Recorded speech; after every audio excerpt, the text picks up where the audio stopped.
Depuis la prise du pouvoir au Niger par les militaires le 26 juillet 2023, la mobilisation continue à Niamey, la capitale, et dans les autres régions du pays. Les rues ne désemplissent pas, les manifestations s'amplifient de jour en jour en faveur du Conseil national pour la sauvegarde de la patrie, avec les sanctions infligées au Niger par les organisations communautaires de la sous-région pouvant aller à une agression de la CEDEAO. L'heure n'est pas à l'incitation à la violence, mais plutôt à la résilience pour obtenir gain de cause dans la sérénité. Et dans un tel contexte d'épreuve, d'observer davantage de comportements épris de paix, mais surtout faire preuve de résilience. Et Allah subhanahu wa ta'ala a dit « Wa 'ala Allahi falyatawakkalil mu'minin ».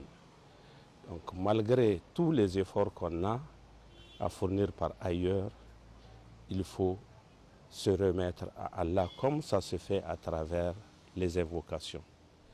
Mais surtout, il faut observer tous les comportements de nature à faire régner la paix, la cohésion, la quiétude sociale.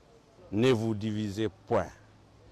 Et cette attitude a été fondée par le prophète Mohammed sallallahu alayhi wa sallam après l'hégire à son arrivée à Médine.